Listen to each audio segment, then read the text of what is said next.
நவாம்சன். நான் ஒரு under graduate. Studies அகாடமியை பற்றி நான் முதல் ஒரு வாட்ஸ்அப் குரூப் மூலமாக தான் தெரிஞ்சுக்கொண்டேன். முதல் ஸ்டடீஸ் அகாடமியில் நான் அட்டென்ட் பண்ண ஒரு வெப் டிசைன் ஃப்ரீ வெபினாரை வச்சுக்கொண்டு நான் அவங்களோட வெப் டிசைன் கோர்ஸில் ஜாயின் பண்ணேன். ஸ்டார்ட்ல இருந்து எனக்கு ஒரு நோ கோடிங் பிளாட்ஃபார்ம் பற்றி தெரிஞ்சுக்கணும், நோ கோடிங் பிளாட்ஃபார்மில் படிக்கணும்ன்ற ஒரு ஆசை இருந்துச்சு. ஸோ இது எனக்கு கிடைச்ச ஒரு ஆப்பர்ச்சுனிட்டியாக ஒரு லோ காஸ்ட்டில் படிக்கக்கூடிய மாதிரி இருந்துச்சு.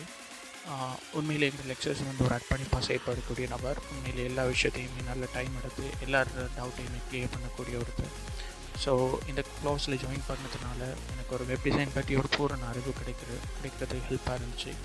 அது மட்டும் இல்லாமல் எந்த நேரம் டவுட் வரக்குள்ளேயும் ஏதோ விதம் ஹெல்ப் தேவைப்படும் போதும் லெக்சர்ஸ் முன்னால் நின்று அந்த ஹெல்ப்பை செய்யக்கூடிய மாதிரி இருந்தார். ஸோ இது எனக்கு இன்னும் ஹெல்ப் பண்ணிச்சு. என்னோடய நாலேஜ் இம்ப்ரூவ் பண்ணுறதுக்கும் இந்த வெப் டிசைன் துறையில் மேலும் கற்றுக்கொள்கிறதுக்கும் எனக்கு இது ரொம்ப ஹெல்ப்ஃபுல்லாக இருந்துச்சு. தேங்க்யூ.